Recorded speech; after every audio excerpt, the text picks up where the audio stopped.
Hello friends, CKD stock market news channel में आप सभी का स्वागत करता हूं। अगर आप मेरे वीडियोस को हर रोज़ फॉलो कर रहे हैं तो जैसा कि मैंने आपसे कहा था कि 25 दिसंबर के पहले यानी कि क्रिसमस डे के पहले शेयर मार्केट के अंदर एक छोटी सी गिरावट देखने को मिलती है। ठीक है, तो जैसा कि 12 दिसंबर को आपने देखा, उसके बाद 13 दिसंबर को भी आपने देखा कि मार्केट थोड़ा सा बैकफुट पर नज़र आ रहा है। तो जो लोग लमसम करने के लिए पैसे को रखे हुए थे, अगर वो शेयर मार्केट के अंदर एंट्री करना चाहते हैं आइदर म्यूचुअल फंड्स के माध्यम से या किसी डायरेक्टली शेयर्स को खरीद के, तो ये शायद सही समय है। 25 दिसंबर तक छोटी छोटी गिरावट अगर आपको देखने को मिले तो हर गिरावट पे धीरे धीरे एसआईपी के माध्यम से अपने पैसे को डिप्लॉय करते चले जाएं और धीरे धीरे आपको सपोज दैट आपने 1 लाख रुपए का विचार बनाया था कि मुझे XYZ म्यूचुअल फंड के अंदर डालना है, तो उसको 10 टुकड़ों में हर रोज थोड़ा थोड़ा जब भी मार्केट गिरे तो धीरे धीरे डिप्लॉय करते चले जाएं। इससे होगा क्या कि आपका बल्क में पैसा भी पहुंच जाएगा मार्केट के अंदर और आप अपने पैसे को एवरेज भी कर पाएंगे। साथ ही साथ जब लॉन्ग टर्म में एक बल्क अमाउंट होता है तो लॉन्ग टर्म में वो अच्छा रिटर्न भी आपको दिखाता है। ठीक है, तो इस तरीके से इन्वेस्टमेंट करें। हर बाई ऑन डिप्स की स्ट्रेटेजी बोलते हैं, मतलब हर गिरावट पे आपको थोड़ा सा खरीदना है। इस तरीके की स्ट्रेटेजी को अपनाएं और शेयर मार्केट से बिल्कुल डरे नहीं। साथ ही साथ एरेडा हो गया शेयर, ठीक है, और जो न्यूली लिस्टेड कंपनीज आ रही हैं, बहुत सारे आईपीओज भी आ रहे हैं, तो वहाँ पर अगर आपको आईपीओ का अलॉटमेंट हो जाता है तो चुपचाप लेकर के बाहर निकलें। और अगर आपको जैसे कि एरेडा शेयर है, अलॉटमेंट के बाद ही बहुत तेज़ी से आगे बढ़ गया, तो ज़्यादा अफसोस ना करें कि बहुत ज़्यादा ऊपर निकल गया तो हम 100 रुपये के आसपास या 112 रुपये के आसपास खरीदेंगे जाके, तो ज़्यादा भड़बड़ में ना पड़े।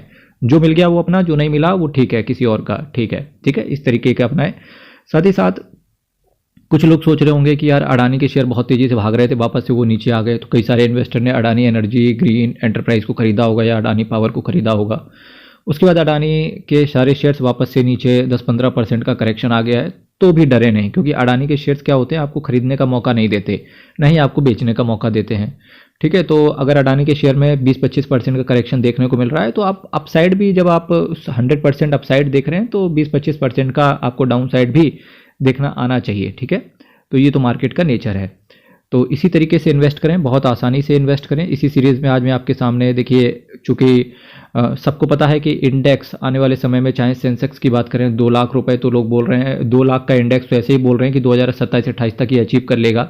करेगा कि नहीं करेगा ये हम बाद में देखेंगे। फिलहाल अगर इंडेक्स पे कोई दाव लगाना चाहता है या म्यूचुअल फंड्स के माध्यम से या शेयर मार्केट में चूंकि बहुत ज़्यादा रिस्क होता है, इन्वेस्टमेंट नहीं करना चाहता है, तो सिंपल सी बात है, आदमी हो या इंडेक्स, ऊपर ही जाना है, तो इंडेक्स फंड के माध्यम से इन्वेस्ट कर सकता है such person.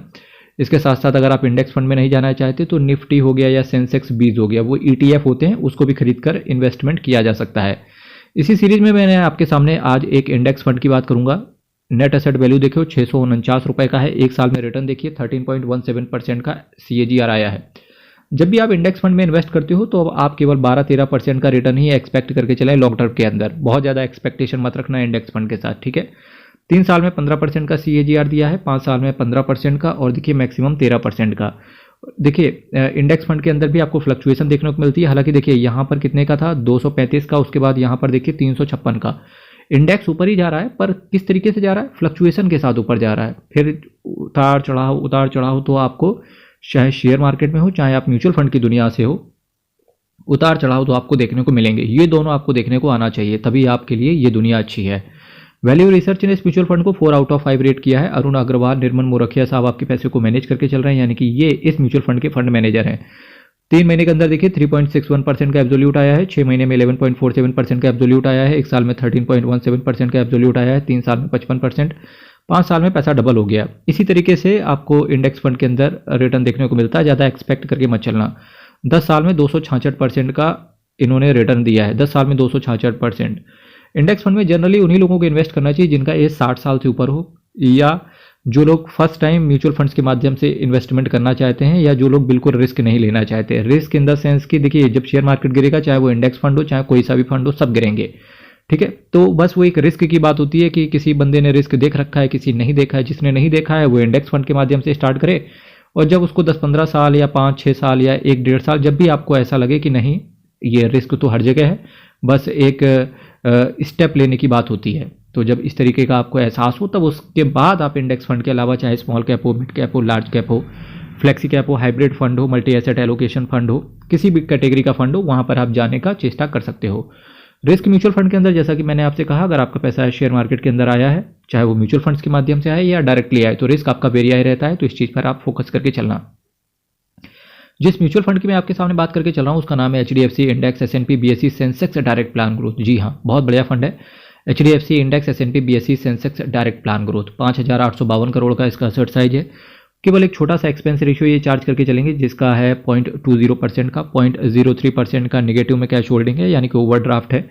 S&P BSE Sensex total return index को ये बेंचमार्क की तरह फॉलो करते हैं। प्लान आपका ग्रोथ है। 3 दिन के अंदर निकलने की कोशिश करोगे तो 0.25% का एग्जिट लोड आएगा। अब कुछ लोगों को क्वेश्चन आएगा कि भाई अगर 3 दिन के बाद निकल गए तो इस फंड को बेच दिया, तो भाई आपसे एग्जिट लोड नहीं पड़ेगा, बाकी जो आपका रिटर्न होगा वो आपको वापस कर दिया जाएगा। अब आप यहाँ से देखिए, सबसे ज़्यादा जो इन्होंने टारगेट किया है फाइनेंशियल सेक्टर को किया है, followed by technology, energy, consumer staples, automobile, construction, communication, material, metals and mining, consumer discretionary और हेल्थ केयर। ये कुछ सेक्टर हैं जहाँ इन्वेस्टर्स का पैसा पड़ा हुआ है। बात करेंगे किन किन शेयर्स के अंदर पैसा है, तो देखिए सेंसेक्स 30 के अंदर की जो सारी कंपनियां हैं वही होंगी इसके अंदर। HDFC bank, Reliance, ICICI bank, Infosys, ITC, L&T, Tata consultancy यानी कि TCS, Axis bank, Bharti Airtel, Kotak Mahindra, Hindalco industries, Hindustan Unilever, Hindalco नहीं है, Hindustan Unilever, state bank of India, Bajaj finance, Mahindra and Mahindra, Titan company, SCL technology, Maruti Suzuki, Asian paint, Sun pharmaceutical, Tata motors, NTPC and UltraTech, Tata steel, power grid and IndusInd bank, Bajaj Finserv, Nestle, Tech Mahindra, JSW steel, Wipro और कुछ others में आपका पैसा पड़ा हुआ है। वहीं बात करें HDFC एसेट मैनेजमेंट कंपनी के बारे में, तो देखिए भारत देश में बहुत ही सम्मान के साथ इसका नाम लिया जाता है। 5,55,635 करोड़ का इसका एसेट अंडर मैनेजमेंट है और टोटल ये 149 स्कीम के साथ आते हैं। मैंने अल्टीमेटली आपसे बात करनी थी एक इंडेक्स फंड। आपका फोकस इंडेक्स फंड पर होना चाहिए, चाहे वो HDFC का हो, चाहे वो ICICI का हो या चाहे वो XYZ किसी का भी हो। इसके साथ साथ जब इंडेक्स फंड की बात करते हैं तो कई सारे लोग इंडेक्स फंड का एक ऑल्टरनेट भी मानते हैं। और अगर आप ये म्यूचुअल फंड के माध्यम से इन्वेस्ट नहीं करना चाहते इंडेक्स फंड के अंदर, तो आप ETF के नाम से भी ETF के माध्यम से भी शेयर मार्केट में डायरेक्टली इन्वेस्ट कर सकते हो इंडेक्स फंड में। अब कौन कौन सी ETF मिलेंगे, चाहे सेंसेक्स 20 के नाम से सर्च करना या फिर निफ्टी 20 के नाम से सर्च करना, ये आपको ETF मिल जाएंगे। सिमिलर होता है, सिमिलर ही रिटर्न मिलता है, सिमिलर तरीके से ही चीज़ें बस थोड़ी सी बदल जाती है। उस पर कोई इन्वेस्टर्स का फर्क नहीं पड़ता कि क्या चीज़ें बदल रही हैं, क्योंकि इन्वेस्टर्स के अंदर डायरेक्टली रिटर्न पर फोकस होना चाहिए। ठीक है, हर हर महादेव, अयप्पा शरणम, हरि शरणम। बहुत बहुत धन्यवाद। चैनल को सब्सक्राइब कीजिएगा, वीडियो को लाइक कीजिएगा। कोई कमेंट हो तो कमेंट बॉक्स में रखिएगा। बहुत बहुत धन्यवाद।